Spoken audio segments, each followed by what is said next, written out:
Good morning students, welcome to Punjabi class. अज असीं पंजाबी दी पाठ पुस्तक संदली पैड़ा पंजाबी पाठमाला भाग 4 विच दर्ज पाठ नंबर 5 श्री गुरु हरकृष्ण साहिब जी बारे पढ़ांगे। सो बेटा अज असीं पेज नंबर 25, 26 एंड 27 की रीडिंग करनी है। रीडिंग शुरू करन तो पहला मैं तुहानू इस पाठ का सार सुनावांगी। ओके बेटा, सब ने यह ध्यान नाल सुनना है। श्री गुरु हरकृष्ण साहिब जी नू बाल गुरु भी कहा जाता है। गुरु जी केवल 5.25 साल के सन जदों ओह गद्दी ते बिराजमान हुए। गुरु जी का जन्म सन 1656 ईस्वी विच कीरतपुर साहिब विखे गुरु हर राय साहिब जी ते माता कृष्ण कौर जी के घर होया। गुरु जी छोटी उम्र ही भगती विच लीन रहंदे सन।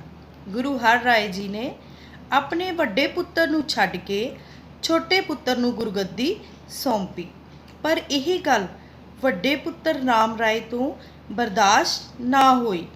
उसने अपने आप नू गुरु प्रगट कर दिता, पर गुरु घर दे श्रद्धालु श्री गुरु हर राय दे कहन अनुसार गुरु हरकृष्ण साहिब जी नू अपना गुरु मनते रहे।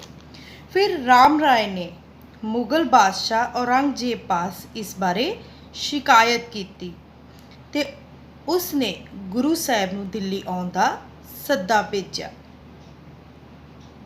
पर दूजे पासे गुरु हर राय जी ने ज्योति जोत समाउण समय गुरु जी नू औरंगजेब दे दबाਅ हेठ आउण तो मना कीता सी। पर फिर दिल्ली दी संगत अते राजा जय सिंह ने वार-वार दिल्ली आउण लई बेनती कीती ते फिर माता जी दे समझाउण ते गुरु जी ने जय सिंह दे सद्दे नू प्रवान कर लिया। फिर गुरु हरकृष्ण साहिब जी कुछ विशेष सिखां नाल कीरतपुर साहिब तो दिल्ली वाल चल पए।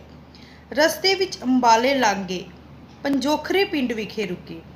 इत्थे गुरु जी ने छज्जू नां दे चोर जो कि गूंगा ते बोला सी, उसदे सिर ते अपनी छड़ी रख के उस पासों गीता दे श्लोक करवाए।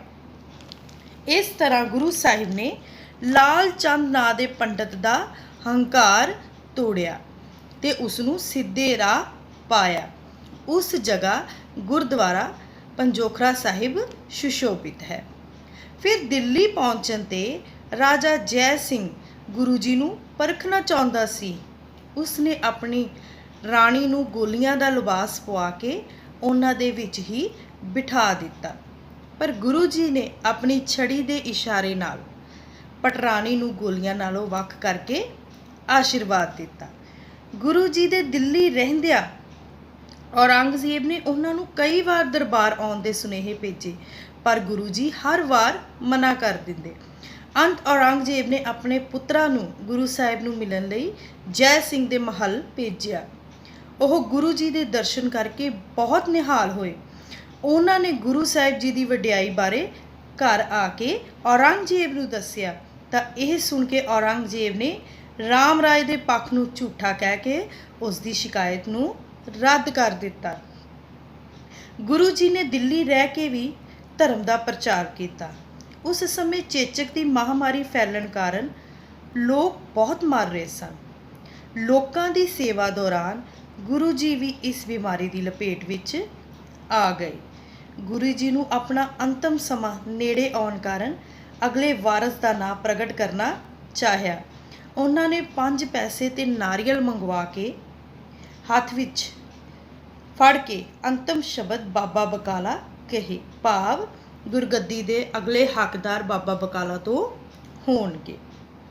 इस तरह 1664 ईस्वी भी गुरु जी ज्योति जोत समा गए ते इस ते गुरुद्वारा बंगला साहिब सुशोभित है, जिथे अज भी संगतां शरधा नाल दर्शन करके दुख दूर करदियां हन। ओके बेटा, यह सी पाठ का सार। ਹੁਣ ਮੈਂ ਤੁਹਾਨੂੰ पेज नंबर 25, 26 एंड 27 के औखे शब्दों के अर्थ करावांगी। ओके बेटा, now on page number 25। Yes बेटा, फर्स्ट वर्ड केवल, सिर्फ, ओनली, ग्रह, घर, होम, लीन, मगन, कंसनट्रेट। नैक्सट बेटा गुरियाई, गुरु दी पदवी सौंपी। ओके बेटा, नैक्सट आस, उम्मीद, हो, कोमल हृदय, नरम दिल। ओके बेटा, योग, काबिल, एबल। नेक्स्ट ज्योति ज्योत समा गए, दे त्याग गए।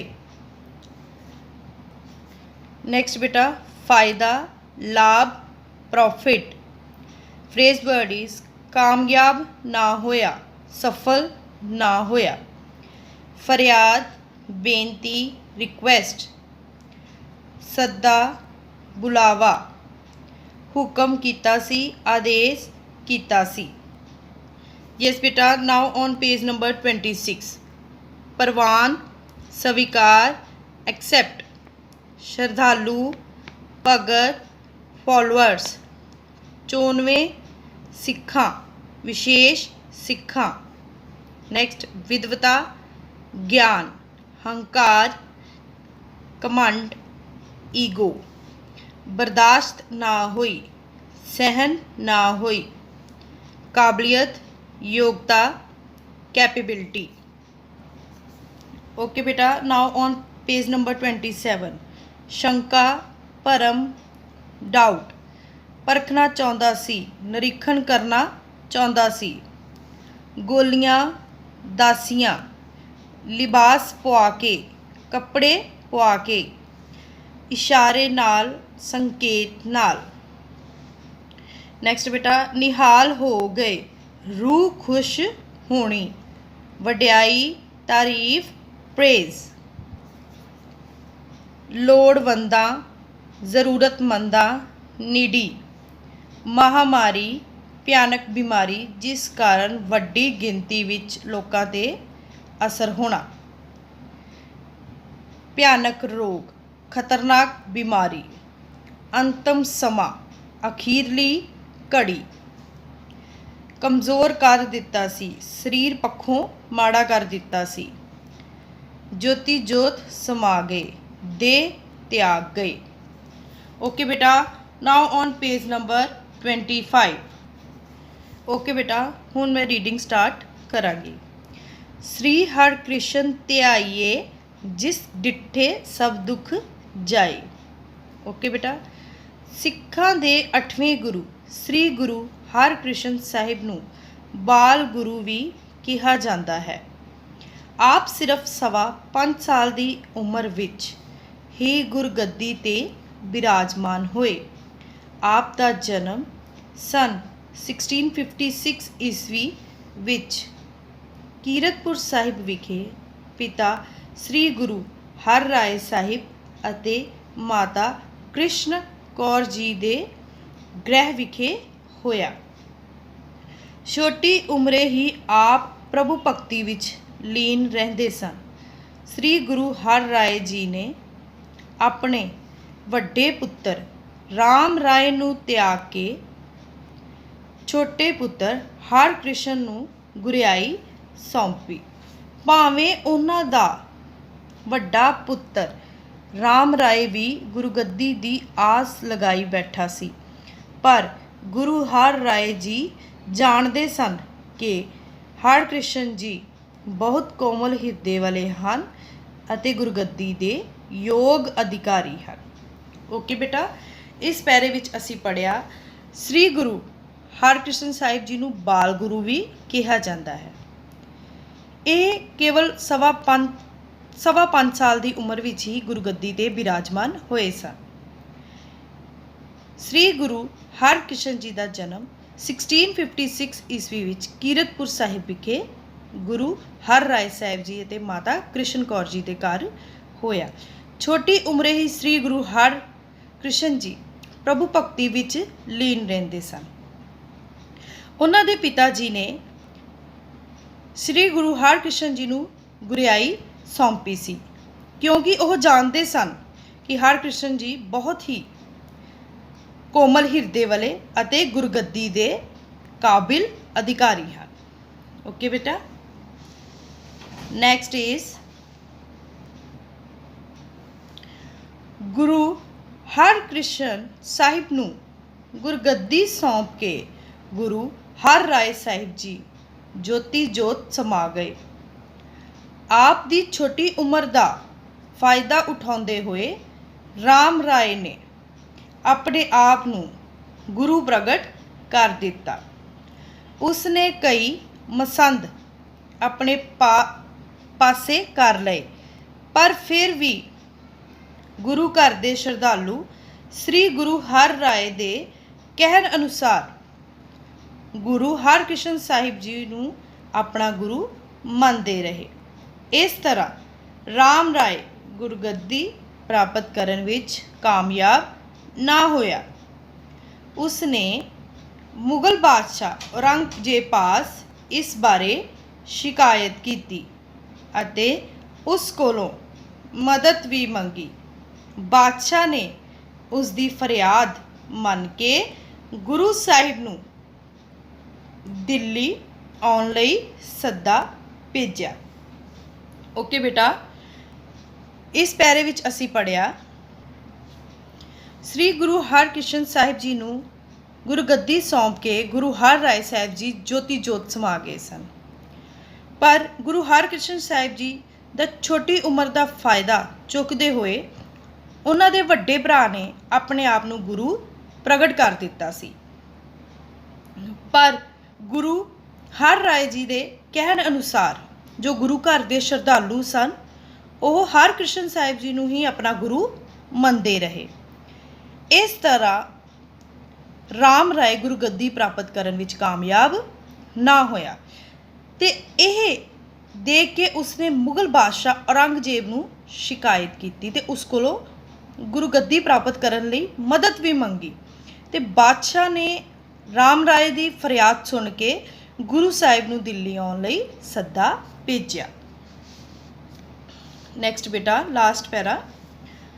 ਗੁਰੂ ਹਰਕ੍ਰਿਸ਼ਨ ਸਾਹਿਬ ਜੀ ਨੂੰ ਪਿਤਾ ਗੁਰੂ ਹਰ ਰਾਏ ਸਾਹਿਬ ਜੀ ਨੇ ਜੋਤੀ ਜੋਤ ਸਮਾਉਣ ਵੇਲੇ ਔਰੰਗਜ਼ੇਬ ਦੇ ਮੱਥੇ ਨਾ ਲੱਗਣ ਦਾ ਹੁਕਮ ਕੀਤਾ ਸੀ।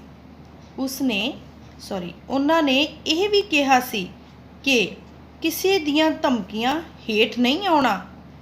ਆਪ ਨੇ ਪਿਤਾ ਗੁਰੂ ਜੀ ਦੇ ਹੁਕਮਾਂ ਨੂੰ ਮੰਨਦੇ ਹੋਏ ਦਿੱਲੀ ਰਾਜ ਦਰਬਾਰ ਵਿੱਚ ਜਾਣ ਤੋਂ ਇਨਕਾਰ ਕਰ ਦਿੱਤਾ, ਪਰ ਫਿਰ ਦਿੱਲੀ ਦੀ ਸੰਗਤ ਅਤੇ ਰਾਜਾ ਜੈ ਸਿੰਘ ਨੇ ਵਾਰ-ਵਾਰ ਗੁਰੂ ਸਾਹਿਬ ਨੂੰ ਦਿੱਲੀ ਆਉਣ ਲਈ ਫਰਿਆਦ ਕੀਤੀ।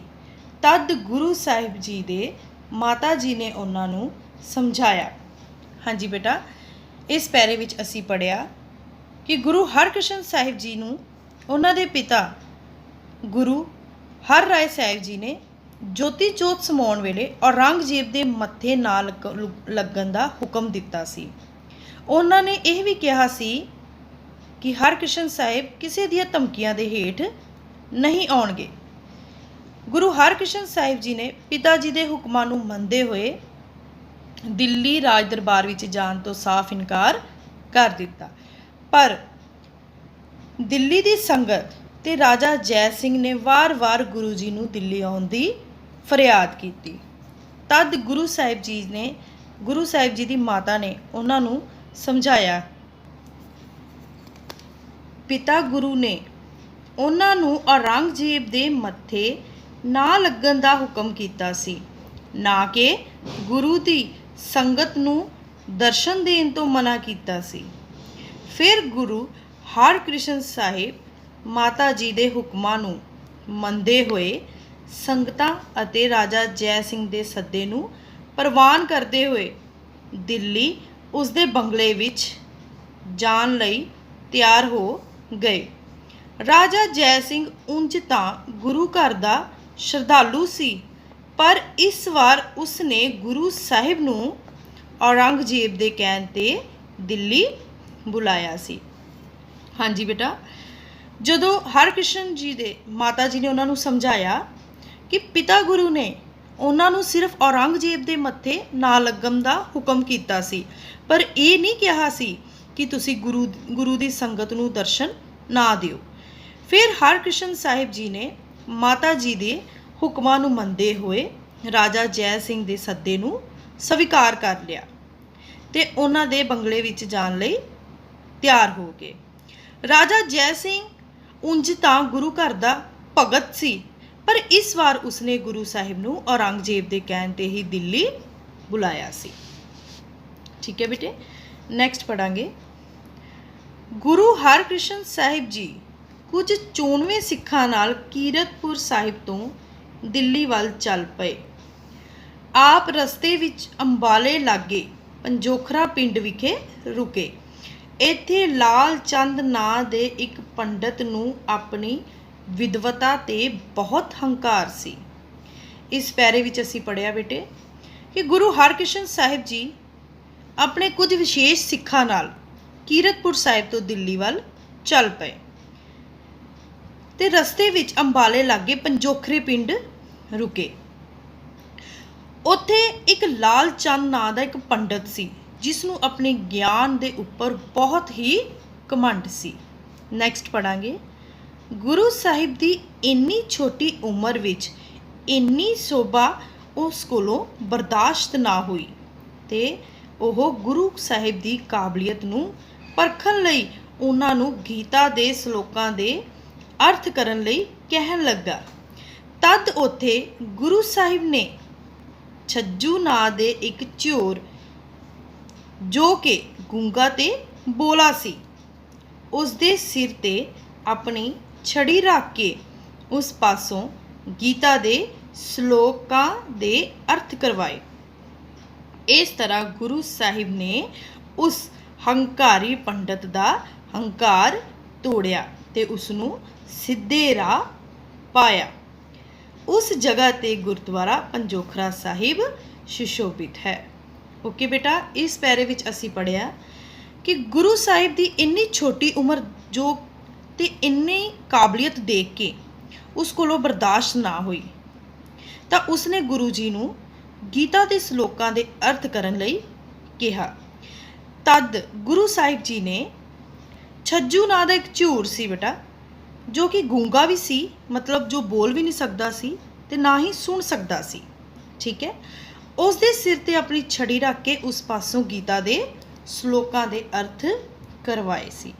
ਇਸ ਤਰ੍ਹਾਂ ਗੁਰੂ ਸਾਹਿਬ ਨੇ ਉਸ ਲਾਲ ਚੰਦ ਪੰਡਤ ਦਾ ਹੰਕਾਰ ਤੋੜਿਆ ਤੇ ਉਸ ਨੂੰ ਸਿੱਧੇ ਰਾਹ ਪਾਇਆ। ਉਸ ਜਗ੍ਹਾ ਗੁਰਦੁਆਰਾ ਪੰਜੋਖਰਾ ਸਾਹਿਬ ਸੁਸ਼ੋਭਿਤ ਹੈ। ਓਕੇ ਬੇਟਾ, ਪੇਜ ਨੰਬਰ 27।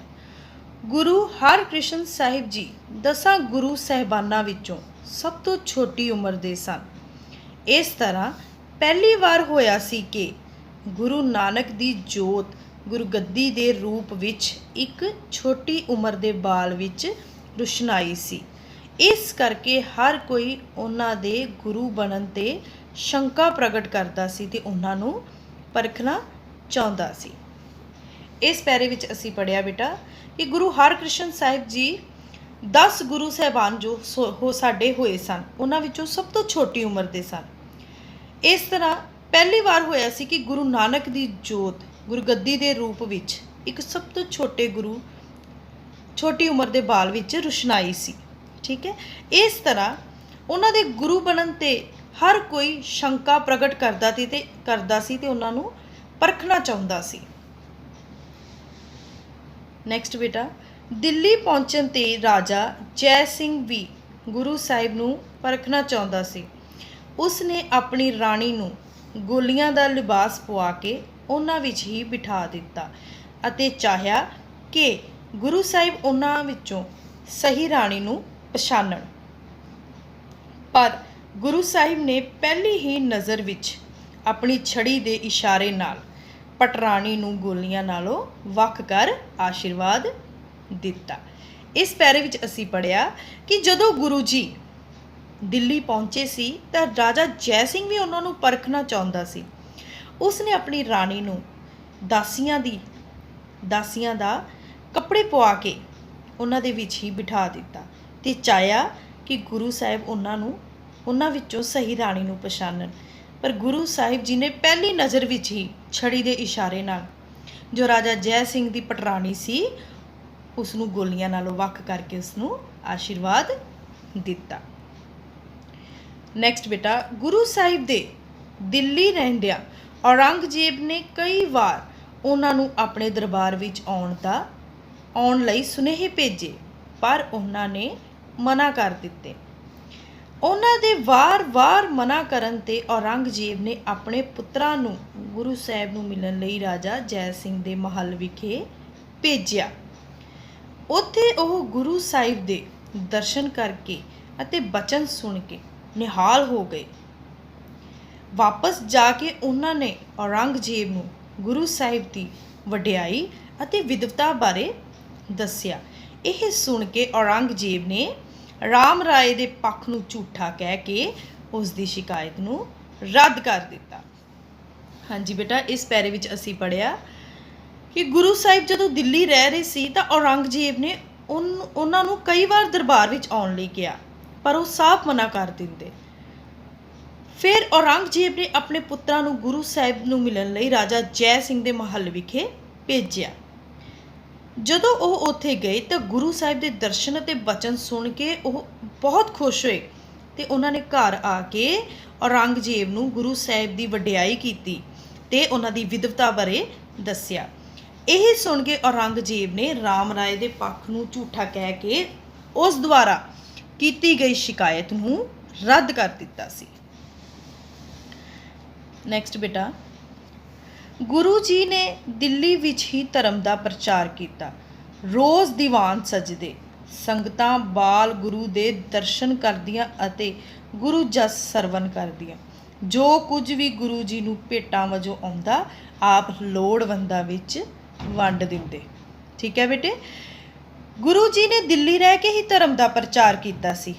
ਰੋਜ਼ ਦੀਵਾਨ ਸਜਦੇ ਸੀ, ਸੰਗਤਾਂ ਜੋ ਕਿ ਬਾਲ ਗੁਰੂ ਦੇ ਦਰਸ਼ਨ ਕਰਦੀਆਂ ਤੇ ਗੁਰੂ ਜਸ ਸਰਵਨ ਕਰਦੀਆਂ। ਜੋ ਕੁਝ ਵੀ ਗੁਰੂ ਜੀ ਨੂੰ ਭੇਟਾਂ ਵਜੋਂ ਆਉਂਦਾ ਸੀ ਉਹ ਲੋੜਵੰਦਾਂ ਦੀ ਮਦਦ ਕਰ ਦਿੰਦੇ ਸੀ। ਨੈਕਸਟ ਬੇਟਾ, ਉਸ ਸਮੇਂ ਦਿੱਲੀ ਵਿੱਚ ਚੇਚਕ ਦੀ ਮਹਾਮਾਰੀ ਫੈਲੀ ਹੋਈ ਸੀ। ਲੋਕ ਬਿਮਾਰੀ ਕਾਰਨ ਮਰ ਰਹੇ ਸਨ। ਚਾਰੇ ਪਾਸੇ ਹਾਹਾਕਾਰ ਮਚੀ ਹੋਈ ਸੀ। ਗੁਰੂ ਜੀ ਨੇ ਉਸ ਸਮੇਂ ਆਪਣੀ ਪਰਵਾਹ ਨਾ ਕਰਦੇ ਹੋਏ ਪੀੜਤਾਂ ਦੀ ਹੱਥੀਂ ਸੇਵਾ ਕੀਤੀ ਤੇ ਦੁਖੀਆਂ ਦੇ ਦੁੱਖ ਦੂਰ ਕੀਤੇ। ਯੈਸ ਬੇਟਾ, ਉਸ ਸਮੇਂ ਦਿੱਲੀ ਵਿੱਚ ਚੇਚਕ ਦੀ ਮਹਾਮਾਰੀ ਫੈਲਣ ਕਾਰਨ ਕਈ ਲੋਕ ਮਰ ਰਹੇ ਸੀ ਤੇ ਚਾਰੇ ਪਾਸੇ ਹਾਹਾਕਾਰ ਮਚੀ ਸੀ। ਗੁਰੂ ਜੀ ਉਸ ਸਮੇਂ ਆਪਣੀ ਪਰਵਾਹ ਨਾ ਕਰਦੇ ਹੋਏ ਜੋ ਪੀੜਤ ਸੀ ਉਹਨਾਂ ਦੀ ਹੱਥੀਂ ਸੇਵਾ ਕਰਦੇ ਤੇ ਦੁਖੀਆਂ ਦੇ ਦੁੱਖ ਦੂਰ ਕਰਦੇ। ਇਸ ਦੌਰਾਨ ਇਸ ਭਿਆਨਕ ਬਿਮਾਰੀ ਨੇ ਆਪ ਜੀ ਨੂੰ ਵੀ ਜਕੜ ਲਿਆ। ਇਸ ਬਿਮਾਰੀ ਦੇ ਕਾਰਨ ਆਪਣਾ ਅੰਤਮ ਸਮਾਂ ਨੇੜੇ ਜਾਣ ਕੇ ਗੁਰੂ ਜੀ ਨੇ ਗੁਰਗੱਦੀ ਦੇ ਅਗਲੇ ਵਾਰਸ ਦਾ ਨਾਂ ਪ੍ਰਗਟ ਕਰਨਾ ਚਾਹਿਆ। ਉਹਨਾਂ ਨੇ 5 ਪੈਸੇ ਤੇ 1 ਨਾਰੀਅਲ ਮੰਗਵਾਇਆ। ਇਸ ਬਿਮਾਰੀ ਨੇ ਉਹਨਾਂ ਨੂੰ ਕਮਜ਼ੋਰ ਕਰ ਦਿੱਤਾ ਸੀ। ਉਹ ਬੋਲਣ ਵਿੱਚ ਅਸਮਰੱਥ ਸਨ। ਉਹਨਾਂ ਨੇ ਆਪਣੇ ਹੱਥ ਵਿੱਚ ਨਾਰੀਅਲ ਲੈ ਕੇ ਅੰਤਮ ਸ਼ਬਦ ਬਾਬਾ ਬਕਾਲਾ ਕਹੇ। ਇਸ ਦਾ ਅਰਥ ਸੀ ਕਿ ਗੁਰਗੱਦੀ ਦਾ ਅਗਲਾ ਹੱਕਦਾਰ ਬਾਬਾ ਬਕਾਲਾ ਵਿਖੇ ਮਿਲੇਗਾ। ਅੰਤ ਆਪ 1664 ਈਸਵੀ ਨੂੰ ਉੱਥੇ ਹੀ ਜੋਤੀ ਜੋਤ ਸਮਾ ਗਏ। ਇਸ ਸਥਾਨ ਤੇ ਗੁਰਦੁਆਰਾ ਬੰਗਲਾ ਸਾਹਿਬ ਸੁਸ਼ੋਭਿਤ ਹੈ, ਜਿੱਥੇ ਅੱਜ ਵੀ ਸੰਗਤਾਂ ਸ਼ਰਧਾ ਨਾਲ ਦਰਸ਼ਨ ਕਰਕੇ ਗੁਰੂ ਕਿਰਪਾ ਸਦਕਾ ਆਪਣੇ ਦੁੱਖ ਅਤੇ ਰੋਗ ਦੂਰ ਕਰਦੀਆਂ ਹਨ। ਓਕੇ ਬੇਟਾ, ਇਸ ਪੈਰੇ ਵਿੱਚ ਅਸੀਂ ਪੜ੍ਹਿਆ ਕਿ ਜਿਸ ਸਮੇਂ ਮਹਾਮਾਰੀ ਫੈਲੀ ਹੋਈ ਸੀ ਉਸ ਸਮੇਂ ਇਹ ਭਿਆਨਕ ਰੋਗ ਨੇ ਗੁਰੂ ਜੀ ਨੂੰ ਵੀ ਜਕੜ ਲਿਆ। ਇਸ ਬਿਮਾਰੀ ਦੇ ਕਾਰਨ ਉਹਨਾਂ ਨੂੰ ਆਪਣਾ ਅੰਤਮ ਸਮਾਂ ਨੇੜੇ ਆਉਂਦਾ ਜਾਪਣ ਲੱਗਾ ਤੇ ਉਹਨਾਂ ਨੇ ਗੁਰਗੱਦੀ ਦੇ ਅਗਲੇ ਵਾਰਸ ਦਾ ਨਾਂ ਪ੍ਰਗਟ ਕਰਨਾ ਚਾਹਿਆ। ਉਹਨਾਂ ਨੇ ਹੱਥ ਵਿੱਚ 5 ਪੈਸੇ ਤੇ 1 ਨਾਰੀਅਲ ਮੰਗਵਾਇਆ। ਇਸ ਬਿਮਾਰੀ ਨੇ ਉਹਨਾਂ ਨੂੰ ਬਹੁਤ ਕਮਜ਼ੋਰ ਕਰ ਦਿੱਤਾ ਸੀ। ਉਹ ਬੋਲਣ ਵਿੱਚ ਵੀ ਅਸਮਰੱਥ ਸਨ। ਬਸ ਉਹਨਾਂ ਨੇ ਹੱਥ ਵਿੱਚ ਨਾਰੀਅਲ ਲੈ ਕੇ ਅੰਤਮ ਸ਼ਬਦ ਬਾਬਾ ਬਕਾਲਾ ਕਹੇ। ਭਾਵ ਕਿ ਗੁਰਗੱਦੀ ਦਾ ਅਗਲਾ ਹੱਕਦਾਰ ਬਾਬਾ ਬਕਾਲਾ ਵਿਖੇ ਮਿਲੇਗਾ। ਅੰਤ 1664 ਈਸਵੀ ਨੂੰ ਗੁਰੂ ਜੀ ਜੋਤੀ ਜੋਤ ਸਮਾ ਗਏ ਤੇ ਇਸ ਸਥਾਨ ਤੇ ਗੁਰਦੁਆਰਾ ਬੰਗਲਾ ਸਾਹਿਬ ਸੁਸ਼ੋਭਿਤ ਹੈ।